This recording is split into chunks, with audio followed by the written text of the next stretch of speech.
बिन्ती गराउनुहोस् प्रभु। आज प्रभु तपाईँ परमेश्वरको कृपा र अनुग्रहले हामी सबैजना यस ठाउँमा यो पवित्र ठाउँमा प्रभु यसरी जमघट भेला हुन पाएका छौँ।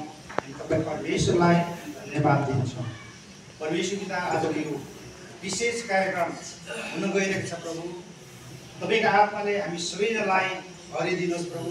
आज जति पनि तपाईँका दास छोरा हाम्रो बिचमा उपस्थित हुनुहुन्छ प्रभु, हाम्रो निम्ति प्रभु आवश्यक कुराहरू उहाँले ल्याउँदै हुन्छ प्रभु। ती कुराहरू यहाँ सेयर गर्नेछन्। सबै यो कुराले प्रभु आज हामीलाई प्रभु धेरैभन्दा धेरै आशिष दिनुहुनेछ, मिल्नेछ भनेर प्रभु हामी आशा गर्छौँ प्रभु। तपाईँको आत्माले तपाईँ वचनबाट, तपाईँको दास छोराबाट जुन कुराहरू हाम्रो बिचमा बोल्नुहुन्छ प्रभु, हामी आशा गर्दछौँ प्रभु। हाम्रो सेवाकाईहरूमा प्रभु अनि साथ सपोर्ट हुनको लागि दिनको लागि प्रभु तपाईँ परमेश्वर तपाईँको दास छोरा तयार भएर आउनुभएको छ प्रभु। उहाँको साथमा तपाईँ परमेश्वर बोल्नु, तपाईँले सहायता गर्नुहोस् ताकि प्रभु हामी सबैजनाको सेवाकाईमा प्रभु आशिष आउन सक्यो।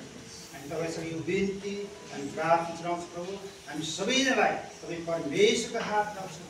तपाईँको आत्माले हामी सबैजनालाई भर्नुहोस् प्रभु। तपाईँको वचनबाट हामीलाई धेरैभन्दा धेरै आशिष। आज यो कार्यक्रम प्रभु हामी तपाईँ परमेश्वरको हात राख्छौँ।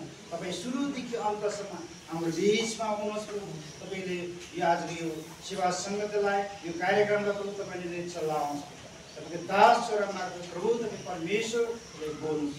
आज यो कार्यक्रम, यो सङ्गति प्रभु हामी तपाईँ परमेश्वरको हात राख्छौँ। सबैजनालाई प्रभु तपाईँ परमेश्वरलाई आशीर्वाद दिनुहोस्। बिन्ती अनि प्रार्थना आशीर्वाद माग्छौँ येशूको नाममा। आमेन।